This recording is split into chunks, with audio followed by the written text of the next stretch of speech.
Hello दोस्तों, चलिए यही है मेरा पार्ट नंबर 2 केमिकल काइनेटिक्स जो 12 का चैप्टर है, जो हम लोग फिजिकल केमिस्ट्री का ब्रांच ये जो चैप्टर पढ़ रहे हैं। कौन? तो केमिकल काइनेटिक्स। चलिए, तो ये जो है केमिकल काइनेटिक्स है, यानी हिंदी में हम कह सकते हैं रासायनिक बल गतिकी, ये इसका हिंदी हुआ। ठीक है, तो देखिए यहाँ पर क्लास 12 लिखा हुआ है और यही है पार्ट नंबर 2। ठीक है, तो आज का जो टॉपिक है मेन यही है कि रेट ऑफ रिएक्शन कैसे समझें। What is rate of reaction? Rate of reaction क्या है, यानी प्रतिक्रिया की दर, यानी प्रतिक्रिया की गति क्या है, इसी को समझ लेना है। तो ध्यान दीजिए, यहाँ पर लिखा हुआ है रेट ऑफ रिएक्शन। तो जो रेट ऑफ रिएक्शन है उसको छोटा वाला आर से डिनोट किया जाता है। ठीक, और इतना जो बड़ा नाम है रेट ऑफ रिएक्शन, इसको शॉर्ट में केवल आप रेट भी कह सकते हैं, यानी रेट भी इसी को कहा जाता है और रेट ऑफ रिएक्शन भी इसी को कहा जाता है। ठीक है, तो रेट ऑफ रिएक्शन के जगह पर आप केवल रेट भी बोल सकते हैं और इसको डिनोट आर से, छोटा वाला आर से, स्मॉल आर से डिनोट किया जाता है। हिंदी हुआ प्रतिक्रिया की दर या प्रतिक्रिया की गति भी आप बोल सकते हैं। ठीक है, तो चलिए इसी का ये डिफिनीशन है, रेट ऑफ रिएक्शन का डिफिनीशन है। तो अभी हम डिफिनीशन को पढ़कर नहीं समझाएंगे, आपको उतना समझ में नहीं आएगा यदि हम डिफिनीशन को ही पढ़कर समझा देते हैं। चलिए आइए, यहाँ पर हम लोग कुछ समझेंगे, यहाँ पर तमाम बात समझेंगे। समझने के बाद ऑटोमेटिक आपको समझ में आ जाएगा वो वाला। तो चलिए हम लोग यहाँ आते हैं। तो सबसे पहले हम जानेंगे, कुछ हम लिखवा रहे हैं, ध्यान दीजिए। हम लिख रहे हैं कंसंट्रेशन।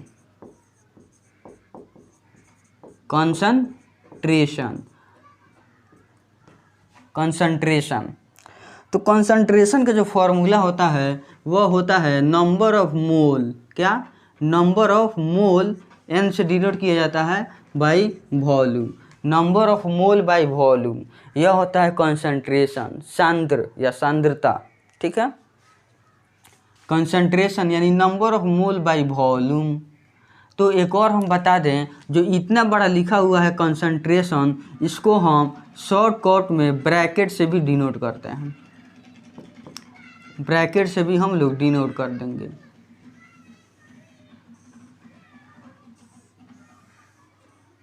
तो इसके बारे में देखिएगा, यह लिखा हुआ कंसंट्रेशन यानी number of mole by volume. N से क्या है? नंबर ऑफ मोल है। नंबर ऑफ मोल यानी नंबर ऑफ मोल क्या हुआ? जैसे हम कहें कि सल्फ्यूरिक एसिड हम लिए हुए हैं, तो सल्फ्यूरिक एसिड का नंबर ऑफ मोल मान लेते हैं 1000 है, यानी 1000 number of mole sulphuric acid लिए हैं। यानी जो सल्फ्यूरिक एसिड है वो कितना नंबर ऑफ मोल है, वो कई बार है, तो 1000 लिए हुए हैं। ठीक, उसी तरह यहाँ है नंबर ऑफ मोल, और उसका वॉल्यूम होगा ना किसी वेसल में हम लिए रहेंगे, तो जो मेरा वेसल होगा वही बर्तन, यानी उसी का वॉल्यूम है यहाँ पर। ठीक है, तो कंसंट्रेशन को शॉर्ट में ये ब्रैकेट से भी डिनोट किया जाता है। जो आप लोग सुने होंगे बिग ब्रैकेट, ये वाला ब्रैकेट, यह कंसंट्रेशन को बताता है। ठीक है ना, इसको डिनोट किया जाता है ऐसे, और इसी को सी से भी किया जाता है। सी से भी आप कंसंट्रेशन लिख सकते हैं। तो अब ब्रैकेट लगाइए या सी लिखिए या कंसंट्रेशन लिखिए, तीनों बात एक ही है, तीनों एक ही टर्म को बताता है। तो यहाँ देखिए कंसंट्रेशन बराबर एन बाई वी, यानी हम कहें सल्फ्यूरिक एसिड का कंसंट्रेशन, या हम कहें ए का कंसंट्रेशन, कंसंट्रेशन ऑफ ए। देखिएगा यहाँ पर हम लिखते हैं, यहाँ पर लिख रहे हैं concentration, concentration of A, concentration of जो ए लिखे हुए हैं, देखिए इतना बड़ा लाइन है कंसंट्रेशन ऑफ ए, इसको शॉर्ट में हम लिख सकते हैं यह कंसंट्रेशन है। क्या है? यह कंसंट्रेशन हो गया, और इसी में ए लिख देंगे, यानी यह बता रहा है कंसंट्रेशन ऑफ ए बता रहा है। तो इसका ये प्रॉफिट हमको यही हो जाता है, इतना बड़ा न लिखकर इतना छोटा लिख देंगे तो सेम वर्क करेगा। ठीक है, तो यह भी कह रहा है कि कंसंट्रेशन ऑफ ए है, कोई दिक्कत? यह कंसंट्रेशन ऑफ ए है। कंसंट्रेशन का फॉर्मूला क्या होता है? तो number of mole by volume होता है। ठीक है, तो यही है कंसंट्रेशन ऑफ ए, यानी ए का कंसंट्रेशन यहाँ आपको बता रहा है, ए का कंसंट्रेशन। चलिए अब इसको हटाते हैं, हम लोग थोड़ा यूनिट जानेंगे। यूनिट, कंसंट्रेशन का यूनिट हम लोग को जानना है, यूनिट। तो देखिएगा यूनिट हम लोग जानेंगे, यूनिट ऑफ कंसंट्रेशन। कंसंट्रेशन का यूनिट जानना है। तो चलिए ऊपर नंबर ऑफ मोल है, तो जब नंबर ऑफ मोल है तो लिख देंगे मोल, और नीचे वॉल्यूम है तो लिख देंगे लीटर, यानी मोल पर लीटर मेरा यूनिट हो गया। यूनिट ऑफ कंसंट्रेशन मोल पर लीटर हो गया। इसी को लिखने का और भी तरीका है, मोल डॉट LIT डॉट और पर लिख देंगे।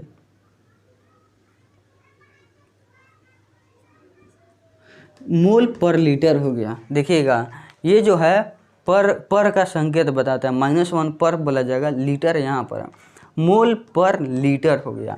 तो ये सब सूचित करने का, डिनोट करने का तरीका है। मतलब दूसरे भी तरीका से इसको हम लिख सकते हैं। तो यूनिट ऑफ कंसंट्रेशन मोल पर लीटर हो गया। ये यूज आएगा कब? जब हम लिखेंगे unit of rate of reaction.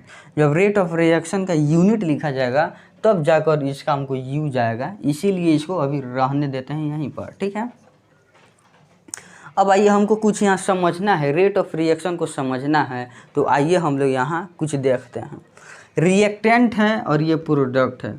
मान लेते हैं रिएक्टेंट मेरा ए है, रिएक्टेंट ए है, और रिएक्टेंट ए से मेरा प्रोडक्ट दे रहा है बी, यानी मेरा प्रोडक्ट है बी। ये रिएक्टेंट ए है, प्रोडक्ट बी है, यानी ए से मेरा बी बना है। क्या बना है? ए से बी बना है, यानी रिएक्टेंट से प्रोडक्ट बना है, यानी ए से बी बना। ए आपस में रिएक्शन किया है और रिएक्शन करने के बाद बी बनाया है, तो बी मेरा क्या है? प्रोडक्ट हो गया, ये वाला रिएक्टेंट हो गया। चलिए अब हम लोग यहाँ पर समझने के तौर पे कुछ अपने से समझेंगे। जो ए है, कोई सब्सटेंस है ए, और ये रिएक्शन करके एक नया सब्सटेंस बी बना हुआ है। तो चलिए हम अब नंबर ऑफ मोल हम इसका 100 ले लेते हैं। किसका? 100 ले लेते हैं। इस समय देखिएगा ध्यान से हम क्या करना चाहते हैं। जो नंबर ऑफ मोल है, ऊपर वाला नंबर ऑफ मोल है ए का मोल 100 ले रहा है, यानी 100 वो पीस ले रहे हैं ए का। ए जो मेरा एक कंपाउंड है उसका नेम नहीं मालूम है, ए लिखे हुए हैं, तो ये 100 नंबर ऑफ मोल है। एन का वैल्यू, नंबर ऑफ मोल इसमें कितना है? 100 ले रहे हैं, यानी नंबर ऑफ मोल जो है 100 लिए हैं। तो चलिए अभी मेरा जब 100 लिए हैं तो अभी रिएक्शन को स्टार्ट नहीं किए हैं। तो जब रिएक्शन स्टार्ट नहीं किए हैं तो इस समय टाइम मेरा t बराबर 0 सेकेंड हो रहा है। कितना सेकेंड?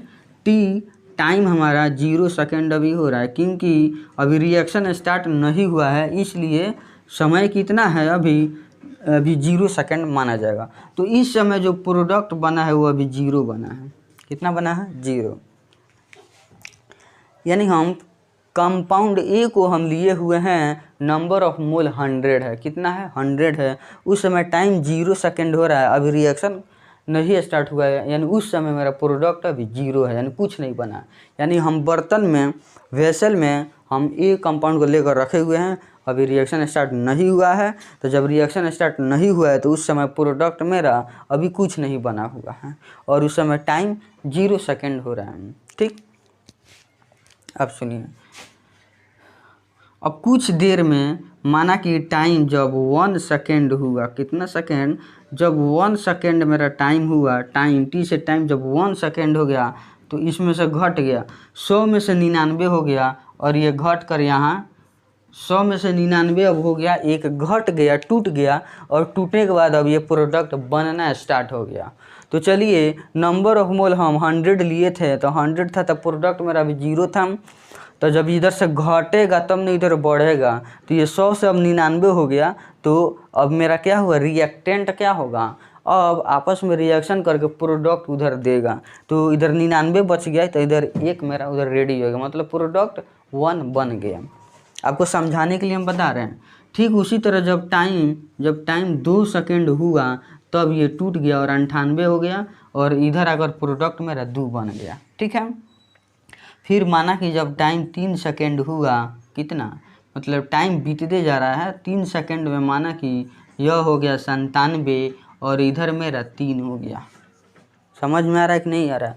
मतलब पर सेकेंड मेरा प्रोडक्ट इधर से घट रहा है, पर सेकेंड नंबर ऑफ मोल घट रहा है। ये है n, ये n से नंबर ऑफ मोल है, ठीक है, और इधर भी n से नंबर ऑफ मोल है नीचे में। नीचे में क्या है, नंबर ऑफ मोल है, इधर भी नंबर ऑफ मोल है। तो इधर पर सेकंड, हर एक सेकंड मेरा नंबर ऑफ मोल घट रहा है। किधर, तो रिएक्टेंट में नंबर ऑफ मोल पर सेकंड घट रहा है और प्रोडक्ट में नंबर ऑफ मोल मेरा पर सेकंड बढ़ रहा है। देखिए जब टाइम 0 था तो उस समय यहाँ पर नंबर ऑफ मोल 0 है। जब 1 सेकेंड हुआ तो मेरा प्रोडक्ट अब 0 से बढ़कर 1 हो गया। ठीक, जैसे टाइम मेरा 2 सेकेंड हुआ रिएक्शन कराते कराते तो अब इधर 98 हो गया, यानी 99 से 98 हो गया, घट गया और इधर प्रोडक्ट में बढ़ गया। फिर अब जैसे 3 सेकेंड हुआ तो अब ये 97 हो गया, ये घट रहा है, यानी मेरा प्रोडक्ट उधर फटाफट बन रहा है। तो इधर 97 हो गया तो इधर 3 हो गया।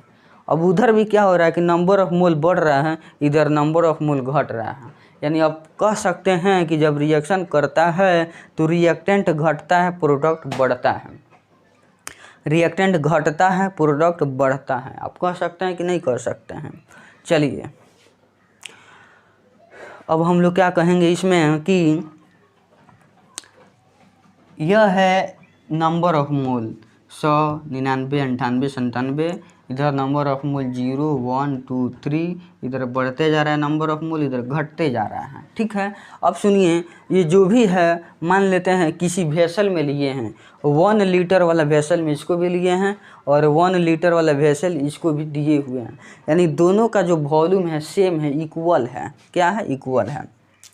तो जब दोनों का वॉल्यूम सेम है तो अगर हम कंसंट्रेशन निकालें ए का तो हम क्या कहेंगे, तो इधर नंबर ऑफ मोल ले लेंगे ऊपर वाला, नंबर ऑफ मोल ऊपर वाला और नीचे वॉल्यूम ले लेंगे। तो ठीक, अब देखिएगा यहाँ पर कंसंट्रेशन अब जब बी निकाला जाए तो number of mole by volume क्या होगा, यहाँ से देखिए कंसंट्रेशन बराबर number of mole by volume, number of mole by volume, number of mole by volume. लेकिन यह भी 1 लीटर वाला वेसल में रखा हुआ है, यह भी 1 लीटर वाला वेसल में, यानी दोनों का वॉल्यूम सेम है। दोनों का वॉल्यूम सेम है तो नीचे वाला हट सकता है, क्योंकि दोनों का वॉल्यूम सेम है। तो हम कहेंगे क्या कि कंसंट्रेशन डायरेक्ट डिपेंड होता है नंबर ऑफ मोल पे। यहाँ देखिए, यहाँ पर कंसंट्रेशन के नीचे कुछ नहीं है तो 1 है। तो अब देखिए ऊपर वाला ऊपर के सीधा समानुपाती होता है। ठीक है ना, तो जो मेरा कंसंट्रेशन है वो डायरेक्ट डिपेंड कर रहा है नंबर ऑफ मोल पे। क्या चीज़ पे, नंबर ऑफ मोल पे। यहाँ जो मेरा कंसंट्रेशन है यह भी डायरेक्ट डिपेंड कर रहा है नंबर ऑफ मोल पे। कैसे हम कहेंगे कि डायरेक्ट नंबर ऑफ मोल पे डिपेंड करता है मेरा कंसंट्रेशन, तो क्योंकि बराबर के ऊपर, बराबर के बगल में देखिए बट्टा के ऊपर n है और इधर भी नीचे 1 छुपा हुआ है, तो इधर भी बाटा के ऊपर कंसंट्रेशन है। तो ऊपर और ऊपर डायरेक्ट समानुपाती कहा जाता है। ठीक है ना, तो कंसंट्रेशन नंबर ऑफ मोल के सीधा समानुपाती होता है। यहाँ से भी आप देख सकते हैं, यहाँ पर कुछ नहीं है तो बाई के नीचे 1 है, एक छुपा हुआ है, तो इधर भी बाटा के ऊपर है, इधर भी बाटा के ऊपर है, तो ऊपर वाला ऊपर से डायरेक्ट समानुपाती होता है। यानी जो हमारा कंसंट्रेशन है वो डायरेक्ट नंबर ऑफ मोल पे डिपेंड करता है। यह जो है डायरेक्टली प्रोपोर्शनल का साइन है, इस तरह का जो साइन दिया जाता है वो डायरेक्ट डिपेंड वाला होता है।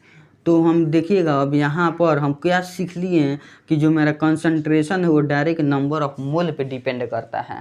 किस पे डिपेंड करता है, तो जो हमारा कंसंट्रेशन है वो डायरेक्ट नंबर ऑफ मोल पे डिपेंड करता है। तो हम यहाँ कह सकते हैं, यहाँ पर कभी कभी हम नंबर ऑफ मोल भी कहेंगे कि नंबर ऑफ मोल घट रहा है और यहाँ पर नंबर ऑफ मोल बढ़ रहा है। लेकिन हम यहाँ यह भी कह सकते हैं कि यहाँ पर कंसंट्रेशन घट रहा है, यहाँ पर कंसंट्रेशन बढ़ रहा है। कैसे, क्योंकि जब इसमें नंबर ऑफ मोल घट रहा है, जब नंबर ऑफ मोल घटेगा तो कंसंट्रेशन घटेगा, जब नंबर ऑफ मोल बढ़ेगा तो कंसंट्रेशन बढ़ेगा। सीधा समानुपाती है। जैसे आप लोग गांव में देखे होंगे, आपका छोटा भाई हो तो आप जैसे जैसे बोल रहे हैं वैसे वैसे वो भी बोलता है। कभी कभी जो आप बोल रहे हैं ना वो भी कभी कभी वो बोलता है, मतलब आपको चिढ़ाता है। जैसे आप कहिएगा कि हम आज खाना खाए हैं तो वो भी चिढ़ाएगा, वो भी कहेगा आज हम खाना खाए हैं। आप कहिएगा कि मेरे पॉकेट में आज 10 रुपया है तो वो भी सुन कर कहेगा मेरे पॉकेट में आज 10 रुपया, मतलब आपको चिढ़ाता है। जो जो आप बोलिएगा वही वही वो भी बोलेगा, यानी सीधा समानुपाती वो हो जाता है लड़का। एक दूसरे को नहीं चिढ़ाया जाता है। जैसे कहा जाता है कि जैसे कह दे कि हम 40 की स्पीड से आज दौड़े हैं तो वो भी चिढ़ाने के लिए बोलेगा 40 की स्पीड से आज हम दौड़े हैं। कहिएगा हम आम खा रहे हैं तो वो भी कहेगा हम आम खा रहे हैं, मतलब आपका नकल करता है हूबहू। ठीक उसी तरह है कि कंसंट्रेशन डायरेक्ट समानुपाती होता है, concentration direct depend number of मोल पे करता है। यदि नंबर ऑफ मोल घट रहा है तो कंसंट्रेशन घटेगा, नंबर ऑफ मोल बढ़ेगा तो कंसंट्रेशन बढ़ेगा। ठीक है, तो यहाँ पर देखिए वॉल्यूम सेम है, यहाँ देखिए वॉल्यूम, इसको भी 1 लीटर वेसल में लेना है, इसको भी 1 लीटर वाले वेसल में, मतलब वॉल्यूम यहाँ पर सेम रखना है। ठीक, तो यहाँ देखिए, तो हम इतना समझ लिए हैं कि कंसंट्रेशन डायरेक्ट नंबर ऑफ मोल पे डिपेंड कर रहा है। अगर यहाँ पर नंबर ऑफ मोल घट रहा है तो हम कह सकते हैं कंसंट्रेशन घट रहा है। अगर यहाँ पर कह रहे हैं कि नंबर ऑफ मोल बढ़ रहा है तो हम कह सकते हैं कि कंसंट्रेशन बढ़ रहा है, क्योंकि दोनों सीधा समानुपाती होता है। आप नंबर ऑफ मोल के बारे में कहिए बढ़ रहा है तो कंसंट्रेशन भी बोल सकते हैं कि बढ़ रहा है। ठीक है, यहाँ पर यदि नंबर ऑफ मोल घट रहा है, 100 से 99 हो गया, 99 से 98 हो गया, 98 से 97 हो गया, यानी n घट रहा है। हम शुरू में इसको नंबर ऑफ मोल माने हैं, 100 पीस ए लिए थे, बाद में 99 पीस बच गया, 98 पीस बच गया, 97 पीस बच गया, तो नंबर ऑफ मोल घट रहा है तो हम बोल सकते हैं कंसंट्रेशन भी घट रहा है, क्योंकि सीधा समानुपाती होता है। ठीक, यहाँ पर देखिए, अगर नंबर ऑफ मोल बढ़ रहा है, 0 से 1 हो गया, 1 से 2 हो गया, 2 से 3 हो गया, तो हम कह सकते हैं कि जब नंबर ऑफ मोल बढ़ रहा है तो कंसंट्रेशन भी बढ़ रहा है,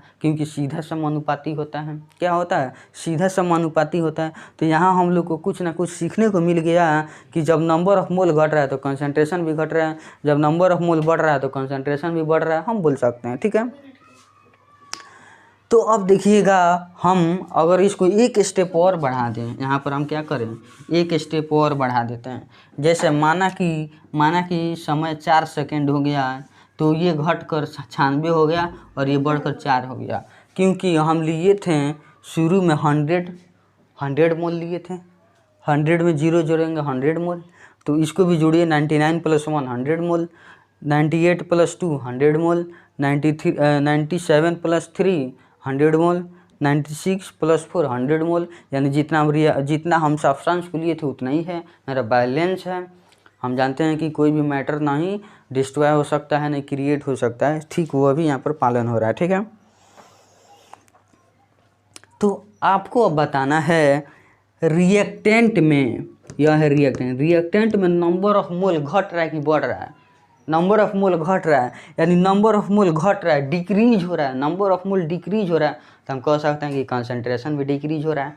यानी कंसंट्रेशन का, और वो भी ध्यान देना है कि पर सेकेंड का बात है, पर सेकेंड इसमें नंबर ऑफ मोल घट रहा है, यानी पर सेकेंड नंबर ऑफ मोल घट रहा है, यानी पर सेकेंड कंसंट्रेशन घट रहा है। यहाँ देखिए, पर सेकेंड नंबर ऑफ मोल बढ़ रहा है, देखिए 1 सेकंड में 1 हो गया, 2 सेकंड में 2 हो गया, यानी पर सेकंड प्रोडक्ट में नंबर ऑफ मोल बढ़ रहा है, यानी कह सकते हैं कि पर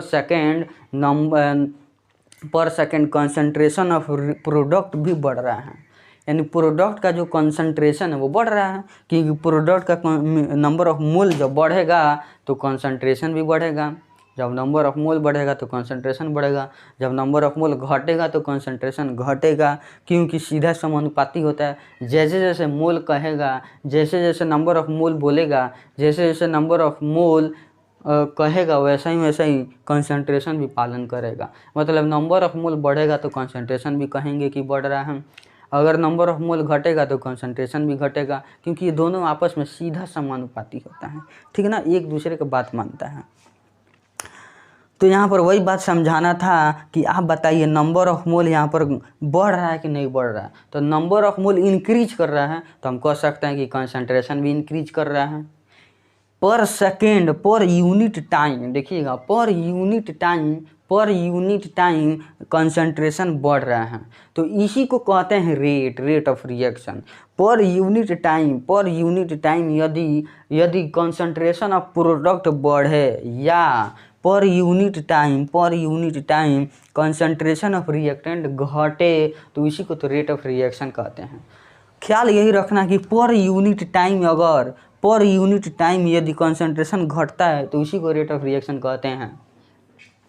पर यूनिट टाइम यदि कंसंट्रेशन ऑफ रिएक्टेंट का कंसंट्रेशन घटता है तो हम कहेंगे कि रेट ऑफ रिएक्शन, इसी को तो कहते हैं। यदि पर यूनिट टाइम अगर कंसंट्रेशन ऑफ प्रोडक्ट बढ़ता है तो इसी को तो रेट ऑफ रिएक्शन कहते हैं। यानी रेट ऑफ रिएक्शन आप समझ चुके हैं कि रेट ऑफ रिएक्शन किसे कहेंगे, डिक्रीज इन पर unit time, decrease in concentration of reactant. देखिएगा रेट ऑफ रिएक्शन किसे कहेंगे या रेट किसे कहेंगे, तो decrease in concentration of reactant पर यूनिट टाइम जो कंसंट्रेशन ऑफ रिएक्टेंट घटेगा इसी को तो रेट ऑफ रिएक्शन कहेंगे। या कह सकते हैं कि पर यूनिट टाइम जब प्रोडक्ट का कंसंट्रेशन बढ़ेगा, इंक्रीज करेगा, उसी को तो हम रेट ऑफ रिएक्शन कहेंगे। यह भी बोला जा सकता है पर यूनिट टाइम आप बोलिए या रेट डायरेक्ट लगाइए, द रेट या देखिए मतलब हर एक सेकंड के बाद या हर एक सेकंड के बाद कहिए, मतलब पल पल के बाद कहिए तो वहाँ पर रेट ज़रूर लगता है।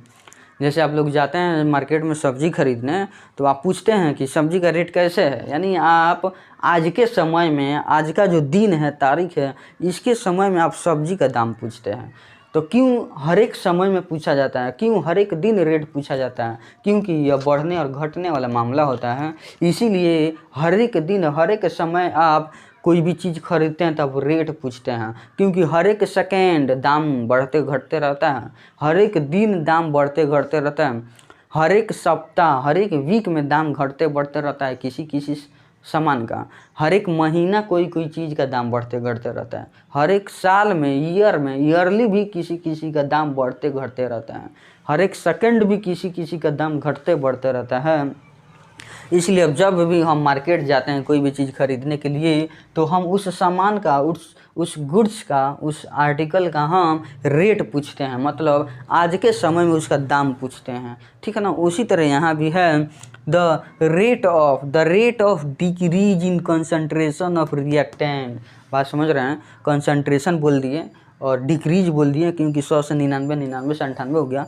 तो क्यों 100 से 99 होगा, क्योंकि जब रिएक्टेंट टूटेगा तब ना प्रोडक्ट बनेगा, रिएक्टेंट घटेगा तब ना प्रोडक्ट बनेगा। नहीं समझे, दूध लिए हुए हैं, दूध से आपको दही बनाना है तो थोड़ा सा आप दूध इसमें डालिए तो धीरे धीरे आपका दूध इसमें से घटेगा और धीरे धीरे दही बनेगा, यानी दूध कन्वर्ट हो जाएगा दही में। यानी दूध का जो मात्रा है, दूध का जो क्वांटिटी है वो धीरे धीरे घटना स्टार्ट करता है और धीरे धीरे उसमें दही का कर्ड का बनना स्टार्ट होता है, ठीक। तो द रेट ऑफ, देखिए रेट क्यों बोले, क्योंकि 0 सेकंड में कुछ और था, 1 सेकंड में कुछ और हो गया, 2 सेकंड में कुछ और हो गया कंसंट्रेशन। इसी तरह तो मार्केट में आज उसका दाम कुछ और होगा और उसी चीज़ का दाम कल कुछ और हो जाता है, बढ़ जाता है या घट जाता है। तो हम कह सकते हैं कि द रेट ऑफ डिक्रीज घट रहा है आपके सामने, तो the rate of decrease in concentration of reactant, और मतलब या, मतलब आप इसको बोल दीजिए या इसको बोल दीजिए, उसी को तो रेट ऑफ रिएक्शन कहेंगे। तो यहाँ पर आप बोल सकते हैं कि द रेट ऑफ, देखिए ये रेट है, समय रेट को बताएगा, the rate of increase in concentration of product is called rate of reaction, उसी को रेट ऑफ रिजेक्शन कहते हैं। तो देखिए जो भी हम बात बोले हैं, जो भी हम आपको चीज़ समझाए हैं, तो इसके डिफिनीशन में जाहिर है आप समझ सकते हैं। लिखा हुआ है रेट ऑफ रिएक्शन, छोटा वाला आर से डिनोट करेंगे, या आप केवल रेट भी इसको बोल सकते हैं, छोटा वाला आर से डिनोट किया जाता है। हिंदी में है प्रतिक्रिया की दर, या आप बोल सकते हैं प्रतिक्रिया की गति भी बोल सकते हैं। अब देखिए the rate of decrease, rate आ गया, रेट समय को बताएगा यहाँ पर, हर एक समय हर एक सेकेंड दाम घटेगा या बढ़ेगा।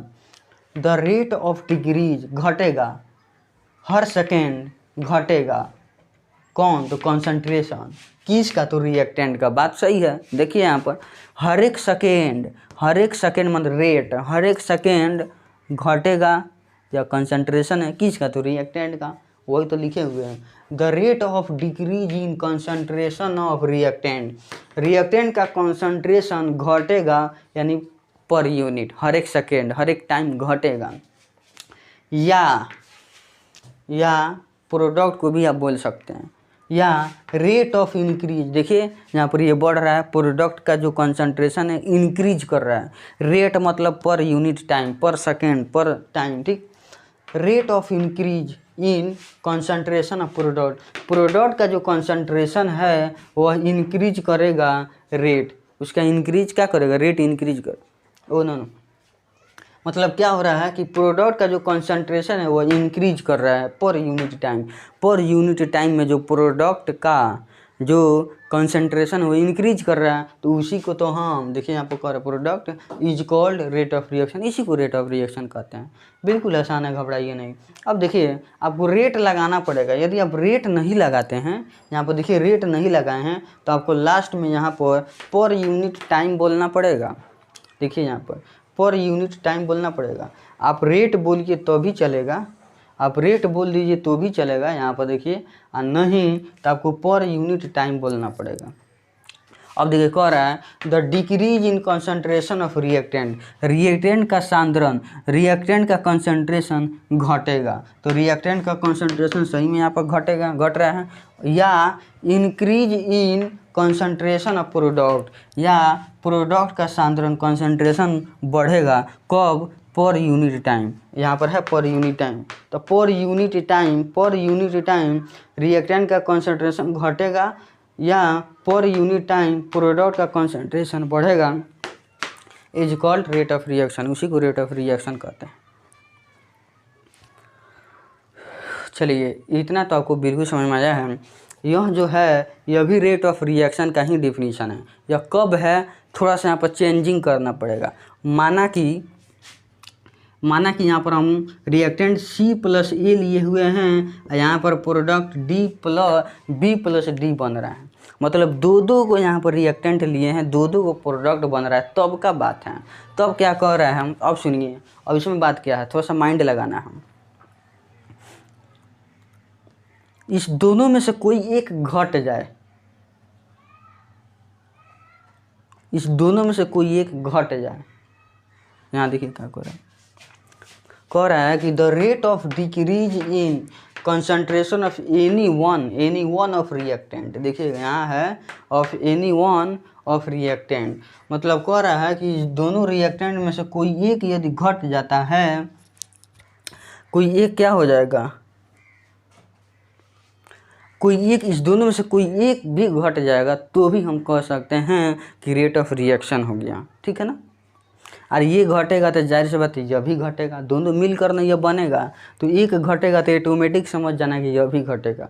तो जब दोनों को आपस में हम रिएक्शन करवा रहे हैं और हम बोल रहे हैं कि केवल C, मतलब दोनों में से C भी अगर घट जाए, C और A में से केवल C भी घट जाए तो भी रेट ऑफ रिएक्शन हो जाएगा। तो C घटेगा तो ऑटोमेटिक A को भी घटना पड़ेगा, तब ना दोनों टूटेगा और जुटेगा तो यहाँ बनेगा, ठीक। तो the rate of decrease in concentration of any one of reactant, यानी दोनों रिएक्टेंट में से कोई एक घट जाए, या और increase in rate of concentration of any one of product, या प्रोडक्ट, दोनों प्रोडक्ट में से कोई एक भी प्रोडक्ट बढ़ जाए, is called rate of reaction. तो उसको भी हम रेट ऑफ रिएक्शन कह सकते हैं। मतलब ये वाला बात नहीं समझ में आया कि दोनों में से कोई एक भी घट जाए या दोनों में से कोई एक भी बढ़ जाए, इसी को रेट ऑफ रिएक्शन कहते हैं। तो अब देखिएगा ये इसमें नहीं कह रहा है कि दोनों में से कोई एक घटे एक नहीं घटे, नहीं। यहाँ पर सेंस है कि जब C घटेगा तो A भी ऑटोमेटिक घटेगा, यह दोनों मिलकर नहीं यह बन रहे हैं, तो इसलिए दोनों को घटना पड़ेगा। लेकिन प्रेजेंस ऑफ माइंड अगर हम बोल दें कि C घट रहा है, C घटने से या B को बढ़ने से भी रेट ऑफ रिएक्शन हो जाएगा, तो बात सही है। जब C घटेगा तो ऑटोमेटिक A को भी घटना पड़ेगा, तभी नहीं दोनों मिलकर प्रोडक्ट देगा। अच्छा, जब ये दोनों मिलकर प्रोडक्ट दे रहा है तो उसमें कह रहा है कि दोनों में से कोई एक घट जाए तो भी रेट ऑफ रिएक्शन हो जाए, बढ़ जाए।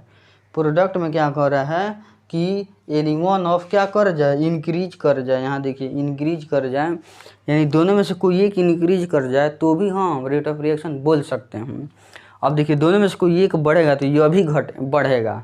जब इस दोनों में से कोई एक बढ़ता है तो यह भी बढ़ेगा। सेंस है, यह बन रहा है ना, प्रोडक्ट में हमेशा बनते रहता है ना, तो बनेगा ना। तो ये रहा इतना बात, ठीक है। तो अभी क्या होगा यहाँ पर देखिए, यहाँ पर चेंज भी कर रहा है, यहाँ पर ध्यान दीजिए। अच्छा एक आप बात बताइए, रिएक्टेंट में कंसंट्रेशन हमेशा घट रहा है कि नहीं घट रहा है? रिएक्टेंट में हमेशा नंबर ऑफ मोल घट रहा है कि नहीं घट रहा है? तो घटने के लिए एक आएगा हम लोग के पास फार्मूला, रेट का फार्मूला भी होता है, रेट का एक फार्मूला होगा। तो उस फार्मूला में रिएक्टेंट हमेशा घट रहा है तो हम लोग माइनस साइन का यूज करेंगे, निगेटिव साइन का यूज करेंगे, क्योंकि रिएक्टेंट घटता है और प्रोडक्ट बढ़ता है। तो प्रोडक्ट जब बढ़ रहा है तो वहाँ पर हम पॉजिटिव साइन का यूज करेंगे। बढ़ने के लिए पॉजिटिव साइन का यूज किया जाएगा, घटने के लिए निगेटिव साइन का यूज करेंगे। कब? जब फॉर्मूला आएगा तब। ठीक है, तो अब हम लोग को क्या करना होगा, इसको इरेज करना होगा। और इरेज करने के बाद यहाँ पर देखिए, यहाँ पर लिखा हुआ है चेंज। देखिए यहाँ पर मतलब 100 से 99 हो जा रहा है, 99 से 98 हो जा रहा है, 98 से 97 हो जा रहा है। यहाँ पर आप बताइए कॉन्सेंट्रेशन चेंज हो रहा है कि नहीं? चेंज हो रहा है, बिल्कुल चेंज। लेकिन इसमें डिफिनीशन में चेंज वाला से हम डिफिनीशन नहीं लिखे हुए, तो एक और डिफिनीशन लिख देते हैं चेंज वाला। यहाँ पर 3 डिफिनीशन पड़ा हुआ है। एग्ज़ाम में यदि आता है तो आप तीनों में से कोई एक आपको लिखना है, ये नहीं कि तीनों लिख दें। और एक चौथा भी अभी लिखवा रहे हैं, अभी इसको इरेज करने के बाद लिखवाएंगे।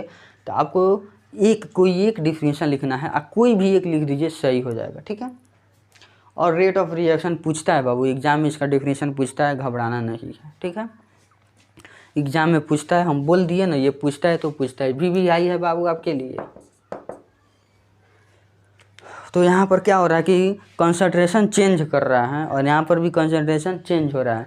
यहाँ पर घटने का चेंज हो रहा है, यहाँ पर बढ़ने का चेंज हो रहा है, ध्यान रहे। यहाँ पर कंसंट्रेशन घटने का चेंज हो रहा है, यहाँ पर भी चेंज हो रहा है लेकिन बढ़ रहा है। ठीक है ना, तो इसका भी एक डिफिनीशन लिख देते हैं चेंज के रिलेटेड। और करना यही है कि अब इसमें अभी हम लिखेंगे फार्मूला, और फार्मूला आ जाएगा। वीडियो को आपको लाइन लाइन से देखना है। ठीक है, लाइन लाइन सबको देखना। चलिए अब इरेज का हम लिखेंगे। तो चलिए इसमें अब ध्यान दीजिए आप लोग। जैसे अभी हम बोले हैं, क्या बोले हैं कि रिएक्टेंट है और यहाँ पर चेंज कर रहा है, यानी कंसंट्रेशन चेंज कर रहा है, यानी the rate of change in concentration of reactant, यानी यहाँ पर कंसंट्रेशन चेंज हो रहा है। तो उसी के हिसाब से एक डिफिनीशन आ चुका है। तो कुल मिलाकर 4 डिफिनीशन हो चुका है। तो आपको ध्यान रहे कि एग्जाम में कोई एक डिफिनीशन लिखना है। चौथा डिफिनीशन है the change in concentration of reactant, reactant का कंसंट्रेशन चेंज करता है। तो बात सही है कि रिएक्टेंट का भी कंसंट्रेशन अपन चेंज कर रहा है, 100 से 99, 99 से 98, ऐसे एग्जाम्पल के लिए हम ये लिखा है। तो ऐसे चेंज कर जा रहा है। Product per unit time, the change in concentration of reactant और प्रोडक्ट, मतलब रिएक्टेंट का या प्रोडक्ट का कंसंट्रेशन चेंज करता है पर यूनिट टाइम। यहाँ है बाबू पर यूनिट टाइम, यानी पर यूनिट टाइम प्रोडक्ट का या रिएक्टेंट का कंसंट्रेशन चेंज करता है। इसी को तो हम रेट ऑफ रिएक्शन कहते हैं, यानी is called rate of reaction. इसी को रेट ऑफ रिएक्शन कहा जाता है। The change in concentration of reactant और product per unit time is called rate of reaction, इसी को रेट ऑफ रिएक्शन कहेंगे। यहाँ देखिए क्या लिखा हुआ है, रेट ऑफ रिएक्शन यानी छोटा वाला r। तो रेट ऑफ रिएक्शन क्या है? कंसंट्रेशन रिएक्टेंट का या प्रोडक्ट का, दोनों में से कोई एक आपको लेना है। रिएक्टेंट का आप चेंज बोल दीजिए कंसंट्रेशन, या प्रोडक्ट का बोल दीजिए, दोनों का आंसर सेम आ जाएगा, मतलब रेट ऑफ रिएक्शन हो जाएगा। आप रिएक्टेंट का बोल दीजिए या प्रोडक्ट का बोलिए, दोनों बात सेम है। अब देखिए रेट ऑफ रिएक्शन आर लिखा हुआ, change in concentration of reactant या प्रोडक्ट, प्रोडक्ट का या रिएक्टेंट का कंसंट्रेशन में चेंज आप बाई टाइम इंटरवल आप लगा दीजिएगा तो ये आपका क्या हो जाएगा, ये एक न्यूमेरिकल बन सकता है। यानी हम लोग न्यूमेरिकल के फेज पे आ चुके हैं। रेट ऑफ रिएक्शन को बाई न्यूमेरिकली कैसे बनाया जाए, यहाँ पर आपके सामने जाइए, यहाँ पर आपके सामने है change in concentration of reactant और प्रोडक्ट बाई टाइम इंटरवल। तो ये हमारा रिएक्शन का जो फॉर्मूला है, यानी रेट ऑफ रिएक्शन का जो फॉर्मूला है, इस पर आप न्यूमेरिकल बना सकते हैं अपने किताब में। ठीक, अब देखिएगा आर से हम और फार्मूला लिख रहे हैं। कैसा फार्मूला लिखेंगे यहाँ पर ध्यान दीजिए। आपको बस यहाँ ध्यान देना है कि कैसे बनेगा, change in concentration of reactant या प्रोडक्ट, तो दोनों का हम लिखेंगे, यहाँ ध्यान दीजिए। अभी हम लिख रहे हैं रिएक्टेंट का लिखेंगे, तो शुरू में हम लोग रिएक्टेंट को ए माने थे और प्रोडक्ट को बी माने थे, उसी के अनुसार। ठीक, यहाँ ध्यान दीजिए। चेंज कह रहा है तो चेंज के लिए हम लोग डेल्टा का यूज करेंगे, डेल्टा साइन का यूज करेंगे। डेल्टा बताता है चेंज, मतलब इतना जो बड़ा नेम है, इतना जो बड़ा फॉर्मूला है, तो इस इतना बड़ा फॉर्मूला को हम छोटा करके इतना बड़ा मिला रहे हैं, मतलब बहुत छोटा मिला देंगे। चेंज के लिए डेल्टा आपको लगाना है। कंसंट्रेशन के लिए आपको इस सिंबल का यूज करना है। देखिएगा, चेंज के लिए डेल्टा आ गया, कंसंट्रेशन के लिए बॉक्स आ गया, आप लोग देख सकते हैं यहाँ पर कंसंट्रेशन है, उसको इस बिग ब्रैकेट से भी डिनोट किया जाता है। ठीक है, ये नीचे हम छुपा 1 हुआ है इसीलिए लिखा था, तो ये कंसंट्रेशन है, तो कंसंट्रेशन यहाँ पर लिख दिया। अब देखिएगा, चेंज के लिए डेल्टा आ गया, कंसंट्रेशन के लिए बॉक्स आ गया। रिएक्टेंट का बात कर रहा है, तो रिएक्टेंट को हम शुरू में ए माने थे, तो इसी ए को इसके अंदर डाल देना है, उसी ए को इसके अंदर डाल दिए। अब आप दिमाग लगाइए कि इतना बड़ा जो लाइन है, उतना बड़ा जो लाइन है उसको हम शॉर्ट करके इतना में ला दिए हैं। चेंज कंसंट्रेशन ऑफ ए, यानी चेंज इन कंसंट्रेशन ऑफ ए बता रहे हैं, चेंज कंसंट्रेशन ऑफ ए, यानी कंसंट्रेशन ऑफ ए का यहाँ पर चेंजिंग है, तो लिखा है change in concentration of reactant, reactant का। अब भाई टाइम इंटरवल है तो नीचे आप क्या ले लीजिए, डेल्टा, इंटरवल का अंतराल, इंटरवल का मतलब अंतराल, अंतर, अंतर यानी चेंज, टाइम का भी चेंजिंग का बात है, तो यहाँ पर डेल्टा आ जाएगा और टाइम के लिए टी ले लीजिए, डेल्टा टी। एक और बात ध्यान में रखना है, यहाँ पर आपको साइन यूज करना है, मतलब आपसे हम पूछेंगे कि बताइए रिएक्टेंट में कंसंट्रेशन घट रहा है कि बढ़ रहा है, बताइए। रिएक्टेंट में जो कंसंट्रेशन है घट रहा है कि बढ़ रहा है, 100 से 99, 99 से 98 घट रहा है, तो घटने के लिए हम बोले थे कि एक साइन यूज करना है, निगेटिव साइन यूज करना है, यानी यहाँ पर आपको माइनस लगा देना है। इससे यह साबित होता है कि यह मेरा रिएक्टेंट है जो घट रहा है। निगेटिव का मतलब घट रहा है, ये कभी नहीं सोचना कि ऋणात्मक आ गया, कभी नहीं सोचना कि निगेटिव आ गया, निगेटिव नंबर, वो नहीं सोचना है। निगेटिव यहाँ बताता है चेंज के लिए, घटने के लिए साइन देना पड़ेगा। यहाँ पर डेल्टा के लिए चेंज होता है, बात बिल्कुल सही है, लेकिन आप पहचान नहीं पाइएगा। अभी हम प्रोडक्ट का भी लिखेंगे, यहाँ पर हम प्रोडक्ट का भी लिखेंगे, अभी प्रोडक्ट के लिए भी लिखेंगे, तब आपको निगेटिव एंड पॉजिटिव में कुछ अंतर महसूस होगा। आइए, अब और के बाद यहाँ पर प्रोडक्ट डाला हुआ है, मतलब आप प्रोडक्ट का भी लिख सकते हैं। चलिए, चेंज के लिए डेल्टा आ गया, कंसंट्रेशन के लिए इस बॉक्स को हम ले लिए।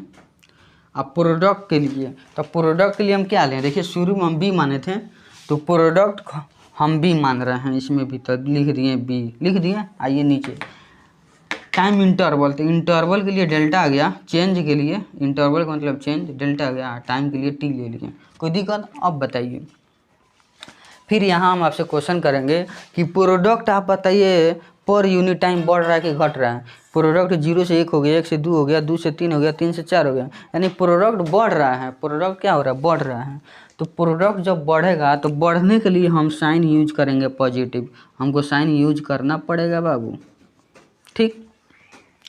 अब देखिए, निगेटिव और पॉजिटिव लगाने से फ़ायदा क्या होगा, आपको यदि नहीं मालूम है ए से क्या है, प्रोडक्ट है, रिएक्टेंट है कि प्रोडक्ट आपको मालूम नहीं हो, बी यहाँ पर रिएक्टेंट है कि प्रोडक्ट है, यदि आपको मालूम नहीं हो तो आप मालूम कहाँ से कीजिएगा, हमसे अब बात कीजिए। अब अगर ए यहाँ पर, तो ए लग रहा है रिएक्टेंट लिखा हुआ है, अब बगल में बी प्रोडक्ट लिखा हुआ है, अगर ए से रिएक्टेंट नहीं लिखा जाए और बी प्रोडक्ट के लिए नहीं लिखा जाए तो आप कैसे पहचानिएगा ए रिएक्टेंट है कि बी रिएक्टेंट है? प्रोडक्ट कैसे पहचानिएगा, ए प्रोडक्ट है कि बी प्रोडक्ट है, कैसे पहचानिएगा? तो आपको साइन बताएगा। यहाँ पर साइन जो घट रहा है, तो हम जानते हैं कि रिएक्टेंट में हमेशा घटता है कंसंट्रेशन, जब कंसंट्रेशन रिएक्टेंट में घटता है तो निगेटिव साइन घटने को बता रहा है, तो ये रिएक्टेंट है। पॉजिटिव साइन हम जानते हैं, पॉजिटिव साइन प्रोडक्ट को बताता है, क्योंकि उसका कंसंट्रेशन बढ़ता है, तो जब कंसंट्रेशन बढ़ेगा तो बढ़ने के लिए हम साइन प्लस यूज करेंगे, तो जब प्लस किस में आएगा, रिएक्टेंट में प्रोडक्ट। हम जानते हैं कि प्रोडक्ट का कंसंट्रेशन बढ़ता है तो उसी के लिए पॉजिटिव है, प्रोडक्ट के लिए है। तो यही है बात पहचानने के लिए आप यहाँ पर प्लस माइनस आपको लिखना पड़ेगा, ठीक है। रिएक्टेंट, अगर रेट ऑफ रिएक्शन आपको बताना है तो केवल आप प्रोडक्ट का भी बोल सकते हैं, सॉरी रिएक्टेंट का भी आप बोल सकते हैं। केवल रिएक्टेंट का ये फॉर्मूला बोल दीजिए नेगेटिव के साथ, या इस पर वैल्यू पुटअप कर दीजिए। जो क्वेश्चन अगर न्यूमेरिकल दिया बनाने के लिए वैल्यू पुटअप कीजिए, बना दीजिए, तो दोनों का आंसर सेम आएगा, दोनों का आंसर सेम आएगा। बस निगेटिव पॉजिटिव का बात है। तो निगेटिव पॉजिटिव से घबराना नहीं है, निगेटिव घटने को बताएगा, पॉजिटिव बढ़ने को। यानी निगेटिव रिएक्टेंट को बताता है, पॉजिटिव प्रोडक्ट को बताता है, बस यही बताएगा। और जो यहाँ पर वैल्यू आएगा, जो न्यूमेरिकल वैल्यू आएगा, दोनों के लिए सेम आता है। तो यही बात था, आपको तो बिल्कुल ही अच्छा लगा होगा। अब हम एक काम करते हैं, unit of rate of reaction लिख देते हैं, यूनिट लिख देते हैं। यूनिट जानना जरूरी है, एग्जाम में पूछता है। Unit of rate of reaction, जिसको डिनोट आर से किया जाता है, इसका यूनिट जानना है। तो आइए यूनिट जान लेते हैं, बिल्कुल तो आसान है। यहाँ देखिए rate of reaction, change in concentration, change in concentration, concentration में चेंज करना है, यानी चेंजिंग हुआ। तो आप बताइए, जब 5 गो आम में से 3 गो आम को माइनस करेंगे, 5 मैंगो में से 3 मैंगो यदि हम सब्ट्रैक्ट कर देते हैं, चेंज कर देते हैं, मतलब आपसे क्वेश्चन पूछे हम कि 5 मैंगो में और 3 मैंगो में चेंज करके बताइए, यानी कितना का अंतर है बताइए, तब कहिएगा 2 गो आम। यानी आम में से आम घटेगा, आम आएगा, लीची में से लीची घटेगा तो लीची आएगा, दूसरा तो नहीं आएगा। तो आप दिमाग लगाइए, चेंज इन कंसंट्रेशन, कंसंट्रेशन में चेंजिंग आया है, तो कंसंट्रेशन में से कंसंट्रेशन घटाएंगे तो कंसंट्रेशन ही ना आएगा। तो यहाँ पर कंसंट्रेशन का यूनिट लिख देना है। तो आइए रेडीमेड यहाँ पर यूनिट ऑफ कंसंट्रेशन यहाँ पर क्या है, मोल पर लीटर, यानी मोल पर लीटर यहाँ है, इसी को हम यहाँ पर यूज करेंगे, मोल पर लीटर। तो चेंज इन कंसंट्रेशन ऊपर वाला, तो चेंज इन कंसंट्रेशन, यानी कंसंट्रेशन का यूनिट लिख देना है। तो वहाँ पर पहले से ही आया हुआ है, तो लिख दिए मोल पर लीटर, और नीचे टाइम है, तो टाइम है, तो चलिए हम टाइम ही लिख देते हैं, टाइम ही लिख दिए, कोई दिक्कत, टाइम ही लिख दिए।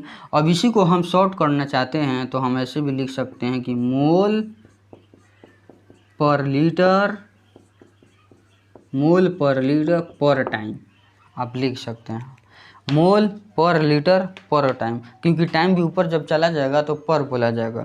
मोल पर लीटर पर टाइम हो गया, या आप ऐसे भी कह सकते हैं एक और, मोल पर लीटर, आप ले लीजिए सेकंड, पर सेकंड भी हो गया, मोल पर लीटर पर सेकंड भी हो गया। तो ये रहा यूनिट जो एग्ज़ाम में पूछता है। हम अभी ये कह दे रहे हैं कि ये वाला जो है VVI है बाबू, वेरी वेरी इंपॉर्टेंट है एग्जाम के लिए। Unit of rate of reaction, ये आपका यूनिट निकल चुका है। तो उम्मीद है कि यह वीडियो आपको अच्छा लगा होगा। यदि आप शुरू से अंत तक देखे हैं तभी आपको अच्छा लगेगा, ठीक है। तो चलिए दोस्तों, उम्मीद है कि आपको अच्छा लगा होगा, और इसको शेयर कीजिएगा। बहुत ही मेहनत से ये बनाए हुए हैं, बहुत मेहनत लगा है बाबू बनाने में, तो आप इसको शेयर कीजिएगा, और दोस्तों से बोलिएगा कि सब्सक्राइब भी करें। चलिए अब वीडियो एंड होता है, अब अगला पार्ट में इसी का आएगा, बहुत ही बेहतरीन है, जो एग्ज़ाम में डायरेक्ट आएगा। चलिए बाय।